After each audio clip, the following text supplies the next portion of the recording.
in that very powerful reading from the book of Isaiah, chapter 40. We are given an image of God who is amazing, marvelous, huge. When I worked with David Montgomery, he would sometimes, usually in small groups, begin a prayer with, "Oh God, you are so big." And God is so big. Maybe that's all we need to say. God, you are so big. Last week I talked about how intimate we can be with God.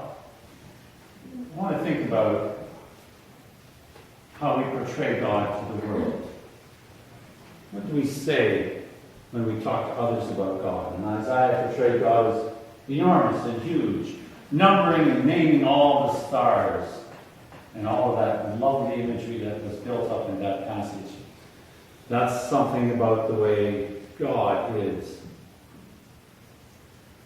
When I was a child, very young, less than 6, some of my earliest memories are from being in church. That may not be a surprise now, I guess. We were always in church when I was a child. I remember sitting in the Anglican Church in Norval, Ontario. Two bright and wonderful memories from that. I remember the feel of my sister's dress that I would rub between my fingers and made a little vibrating feeling that was kind of neat. And I remember sitting over there, seeing if I could get the candle to flicker if I blew at it. And I don't know whether I was successful or not, maybe it just flickered anyway. And then on another occasion, I remember being in the Salvation Army Hall, and our family, we were Anglicans, but sometimes we went to the Salvation Army Church as well. Well, they don't call it church, but I think it's a hall. Anyway, we were there. And they were having a call to the mercy seat. And we have an altar rail in our church, and they have something similar, which is actually a pew turned around the other way, at least it was at that time. And it was called the mercy seat. And we were invited to come to the mercy seat to give ourselves to Jesus. And I don't remember exactly how that was phrased, but I remember being conflicted. Because I couldn't remember whether I'd ever done this before or not. And I knew that I wanted to, but I knew that this was for people to do it for the first time. And I wasn't sure. I remember asking my mother, have I done this before? I don't remember what she said, and I don't remember whether I went forward. It's just that little bit of a memory in that darkened church in the evening with a projector on the screen. It's there indelibly in my mind. Well, 10, 12, 13, 14 years later, when I was a teenager, we lived in Orillia, and we went to the Opera House, that's the name of their biggest meeting place, for an evangelical rally. And the preacher was inviting people to come forward to leave their sinful ways, to turn away from the life they'd lived all this time, to come forward and give themselves to Jesus. Well, I like the part about giving myself to Jesus because I always had. But I didn't know about turning away because God's always been there in my life. So I didn't see a need to turn away from anything. And I was comfortable to sit in my pew or it wasn't a pew, it was a theater seat, but anyway, because I knew that I wasn't the one being called forward because they were looking for the ones who'd never given their hearts to Jesus. But then the preacher proceeded to say that all the rest of you who aren't coming forward, you're lost and given over to damnation. I thought, well, wait a minute. This doesn't leave any room for some of us. Some years later, I went to a crusade with Leighton Ford, who was Billy Graham's son-in-law, I think. And the Billy Graham Association always give their altar call as to make a decision for Christ. Not about giving up on everything you've done, unless you should, unless that's bad, but it's always about deciding today for Christ. And I liked that because it's good to decide for Christ every day, any day, all days. So I look at those three instances. Now, I can't say anything intelligent about what was said at the Salvation Army because I might have been 4 years old, so who knows what they said is what I interpreted. And I was only a little kid, so...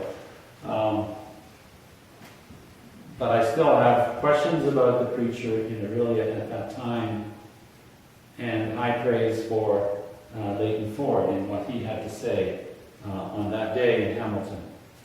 I think it was at the Tigers Stadium, something like that. How do we present God to others? What do we show them? In our passage today from the letter to the Corinthians, Paul talks about his life and how he devoted himself to preaching the gospel. Now, part of what was going on in the early church at that time is, maybe it was the beginning of what has gone on since then, it was people struggling to say, our way of preaching is the best. They weren't divided into Anglicans and Lutherans and United Church at that time, but there were those who followed Paul and those who followed Apollos and those who followed Peter and those who followed James and so on. And so everybody thought that their particular view or brand of the gospel was good. And people were denigrating Paul because Paul was not one of the 12 disciples. He came along later. And so they thought, maybe Paul doesn't really have the real goods. So in his letters, he often talks about what makes his not the authentic gospel, but an authentic gospel. His gospel is the gospel that he got from Jesus Christ. It's not a gospel that he made up. And people were trying to pick him apart by saying you're only doing it because you're being paid to do it. Let's not go there today, but anyway. I'm talking about you, not me. Right? Why do we do what we do? And Paul said, I do this. I do all things to win people. I'll become anything you want. I'll become all things to all people so that I might win some. And Paul indeed did. He endured all kinds of things. And elsewhere in his letters he talks about what he went through. He went through beatings, he went through imprisonments, he went through starvation. He endured cold, he endured heat. He even endured shipwreck, I think 2 or 3 times. Bitten by snakes. He had a lot of war wounds. And all of it was for other people. So if we have a picture of God who's great and majestic and powerful and wonderful, and we better watch out or God's going to get us, and we have the wrong picture. I probably told you before about the Far Side cartoon I have. Have I told you about that? God in heaven before God's computer. Okay. Watching Earth, and there's a guy walking along the street, and he's coming to a place where there's a grand piano on the rope, typical for a cartoon. And he's walking along, and God's holy finger poised over the big button called smite. That's how some people view God.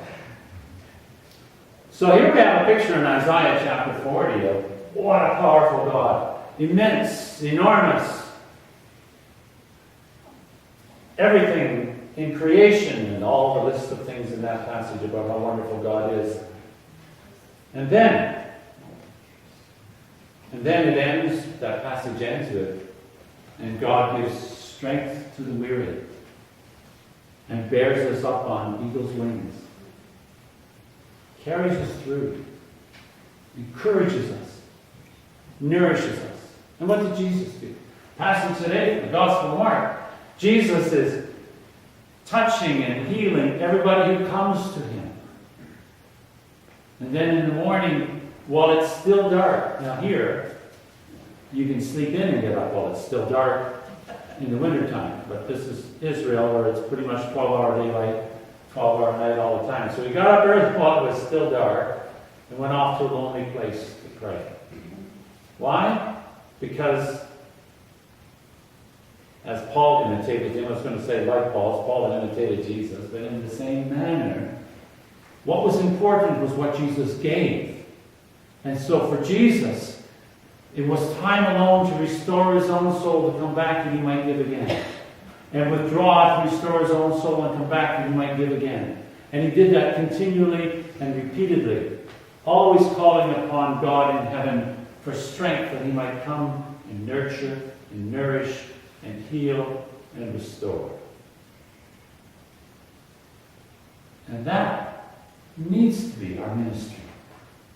Sharing with others, not in order to make them do something to change or transform, but simply caring for their needs. Jesus gave the parable of what it would be like on the last day when the king is on the seat and all the nations of the world are gathered before for the last judgment. Matthew 25. You probably know the scene well. Where the king says to those on the left hand, or maybe it's on the right hand first, whatever. I can't remember the order. Anyway, it says to the bad guys first. Do it that way. They're on the left hand, which is wrong because left-handed people know it should be the other way. I was hungry and you did not feed me. I was sick and you did not visit me. I was thirsty and you gave me nothing to drink. He said, Lord, whenever did that take place? And depart from me. And then to the righteous, the king said, I was hungry and you fed me. I was thirsty and you did give me something to drink. And they said, Lord, when did that happen? And the king says, even as you did it to the least of one of these, my brothers or sisters, you did it for me. And that's the message that Jesus gave. Always compassion. Always love. Always trying to nurture and build up and heal and restore. Remember as he passed by Jerusalem in those last days before he was crucified, oh Jerusalem, Jerusalem, how oft would I have gathered you together as a hen gathers her chicks under her wings. It was the compassionate heart of Jesus to try and bring people in, to nurture them and heal them and comfort their sorrows, to lift them up. And that's at the heart of true ministry. I think we probably exemplify something of that in our prayer shawl ministry as we seek to surround and nurture, comfort people, and let them know that, yeah, we care. We're praying for you. We want to help you. And when we focus on that, then indeed we transform lives. A little farther, the book of Isaiah, chapter 25. Come, you who are thirsty. Come, you are hungry. Come and drink the waters that are free. Come and buy food without money, at no price. That's the offering that God gives to us. What I have to offer you is there for you. No cost. It's free. And that's the message that we, in giving our love to others, portray to the world. A loving, giving, ever nurturing, ever supportive God.